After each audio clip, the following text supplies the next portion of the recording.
Assalamu alaikum wa rahmatullahi wa barakatuhu. Раил Файзрахмановның «Фикир йөртүчеләргә» дигән китабыннан «Ни сәбәпле бозыклык тарала» дигән бүлекне укыйм бүген сезгә. Рәхим итеп тыңлагыз. Без дөньяда барган явызлыкны, бозыклыкны, фәхшелекне күреп яки ишетеп гаҗәпләнәбез. Ни өчен гөнаһлар таралганнан тарала барасың? Кайсыгызыңда булса, гөнаһлар ни өчен күпләп тарала? Сәбәбе нәрсәдә икән? Дип бу начар гамәлнең кешеләр арасында бик нык таралуына борчылганыгыз бармы? Гөнаһларның бик нык таралуына төп сәбәп кешеләрдә Аллаһтан куркуның булмавы. Ни өчен шулай?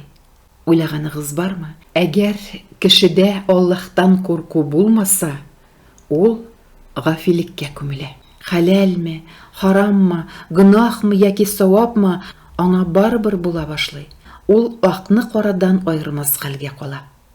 Әйе, Раббыбыз каршысына басып кылган гамәлләребез өчен хисап тотачак көн килеп җитәчәген уйламасак, кылган начар гамәлләребез сәбәпле Аллаһ Тәгаләнең бу дөньяда да җәзасын бирергә мөмкин икәнлеген һәм кыямәт көнендә гөнаһларыбыз өчен газапка тартачагын онытсак, безне туктатып тыеп торган шикләр дә бетәчәк.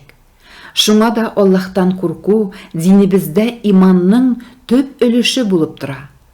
Раббыбыз Коръәндә әйтә: "Сез алардан курыкмагыз, миннән генә куркыгыз, әгәр иман әһелләре булсагыз." Гимран сүрәсе 175 аят.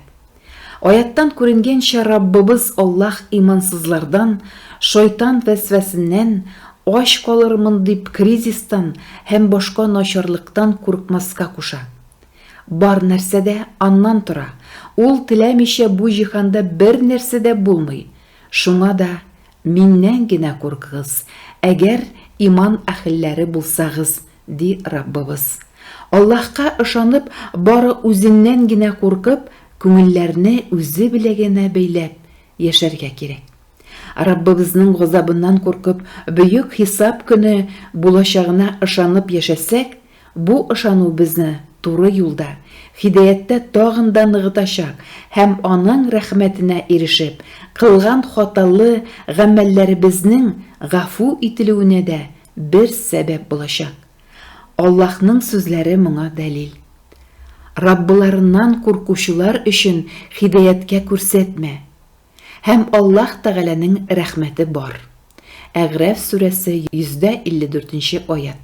Әгәр без кеше күрмәсә дә Аллаһ күреп тора биреп, хаксызга кеше малын үзләштерүдән читләшсәк, директор белмәсә дә Раббым бар нәрсәне белүче дип золымлык кылудан, нахакка кеше гаепләүдән, кан кыюдан туктап калсак, җәмгыять ничек үзгәрер иде? Менә шул Аллаһтан курку булмау сәбәпле кешеләр бузылды да инде.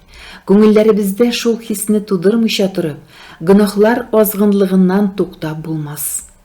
Бездән Раббыбыз риза булсын өчен, бәхет сәгадәткә ирешер өчен гөнаһтан куркып яшәргә кирәк. Аллаһ алардан разый булды һәм алар да Аллаһтан разый булдылар. Бу дәрәҗәләр Раббыларыннан курыккан хак мөэминнәргәдер. Бәйнә сүрәсе 8 аят. Хөрмәтле дин кардәшләребез, менә инде чираттагы вәгазьне дә сезгә укып ишеттердем. Уйланырга урыннар бар. Исән сау булыйк, диндә булыйк, иманлы булыйк. Ассаламу алейкум ва рахматуллахи ва баракатуху.